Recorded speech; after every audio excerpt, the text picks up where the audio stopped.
কথা বলছিলাম কোচকে নিয়ে, রেফারি নিয়ে কথা বলছি, কিন্তু আমাদের যে টিমটা এখন হয়েছে, বিদেশি অনেক ফুটবলার এসছে, দেশি ফুটবলাররা আছেন, আপনি তো একেবারে ক্লোজলি তাদেরকে দেখেছেন। আমরা হয়তো মাঠে ফুটবলটা দেখছি, প্র্যাকটিসে কিছুক্ষণ দেখছি, কিন্তু আপনি ড্রেসিং রুমে তাদেরকে দেখছেন, আপনি টিম হোটেলে তাদেরকে দেখছেন।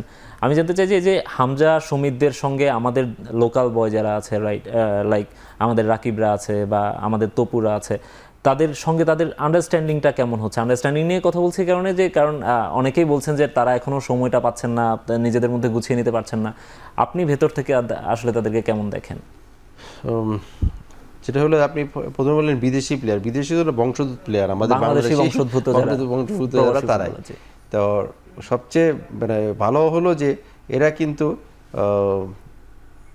বাংলায় কথা বলতে পারে, বুঝতে পারে।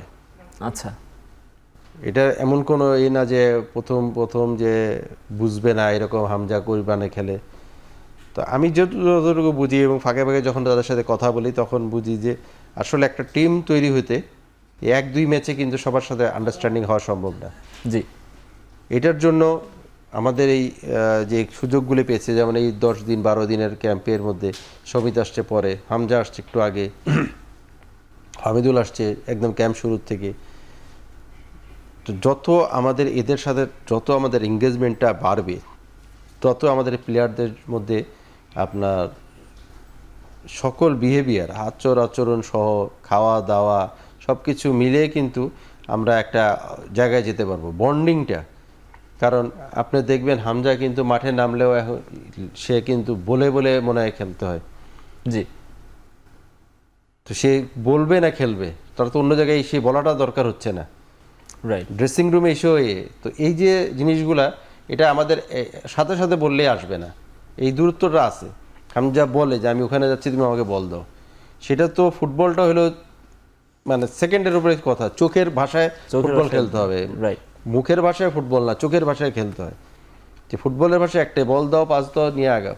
তো ওকে যখন বলতে হয় এদিকে ছাড়ো, এভাবে করো, এটা আসো, তো এটা অনেক ডিফিকাল্ট হয়। এবং দেখা যাবে যে অনেক মাঠের অনেক ব্যাপারে সে যেমন যাচ্ছে, সে তো এই এশিয়ান লেভেলের এইখানে খেলার যে আমাদের রেফারি বা যারা আছে তাদের সাথেও দেখবেন অনেক আর্গুমেন্টে সে যারা, সেটা বাইরের দেশে কিন্তু সে আর্গুমেন্টেও আছে, কিন্তু ডিফারেন্ট, ওরও এটা ইউজ টু হতে একটু সময় আছে, কিন্তু ও কিন্তু সব কিছু মানিয়ে নিচ্ছে। কিন্তু ওয়েদারের এই যে গরমটা, এই গরমটা কিন্তু ওদের এখনো একটু ওরা ফিল করে, হয়তো মানিয়ে খেলতেছে, কিন্তু একটু একটু স্লো সে মুভমেন্ট করে, যে না আমি করবো না। ভুটানের দিন যেমন পারছিল না, সে বললো যে না আমি এত দর্শক দেখছি, আমি খেলবো, হাফ টাইম পর্যন্ত যাব। আচ্ছা, আচ্ছা। আর আমরা তো এটা তো মাঠে আন্ডারস্ট্যান্ডিং এর কথা বলছেন, এমনিতে মাঠের বাইরে ওদের মধ্যে বন্ডিংটা কেমন?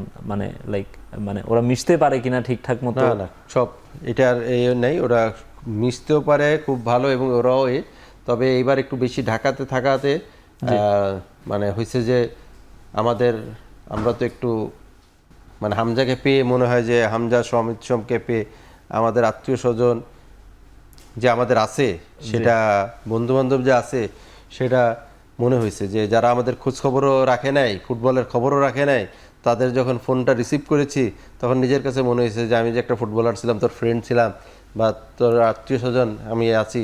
বোঝা যায় যে ভাই হামজার সাথে একটা ছবি তোলা যাবে কি না, ভাই ওখানে যাবে কি না, একটা অটোগ্রাফ নেওয়া যাবে কি না। তো এরকম বহুত ফোনই পেয়েছি। তো এটা তাদেরকে মানে ছোট করব না, যে না ফুটবলের যে ব্যাক করছে সেটা, সেই প্রাপ্তিটা আমরা অর্জন করতে পেরেছি, সেটাকে রেজাল্টের মাধ্যমে যদি কনভার্ট করতে পারতাম জিতে, তাহলে আরও ভালো হতো। তো এগুলো থেকেও আসলে আমাদেরকে একটু প্রফেশনালিজম আসতে হবে। ভাই আমার যেমন প্লেয়াররা বলতেছে, ভাই অ্যাজ এ ম্যানেজার ছিলাম, আছি, আমাকে প্লেয়ার এসে বলতেছে ভাই আমার আত্মীয় আসছে, একটু হামজার সাথে দেখা করার কি যাবে? তো ওখানে তো কোনো স্কোপ নেই, কোনো স্কোপ হচ্ছে না।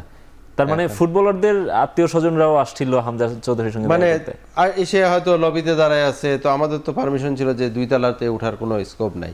এরপরে যখন যতটা সময় দেখা গেছে যে আমরা তো ফোন ইউজ করতেছি, যে কয়টা সময় বের হবে লবি থেকে, ওই সময়টায় মনে করেন সবাই এসে দাঁড়িয়ে আছে, কিন্তু হামজাকে আপনি যদি না করেন, তার ব্যবহার মাঠে একরকম আর বাইরে তার মতন এত হাম্বল, এত ভদ্র, এত নম্র, এটা মানে আশ্চর্য। ওকে আপনি যদি বলেন যে ছবি তুলতে হবে, সে স্মাইলিং নিচ ফেস থেকে দিয়ে দিয়ে দাঁড়িয়ে দাঁড়ায় যাচ্ছে।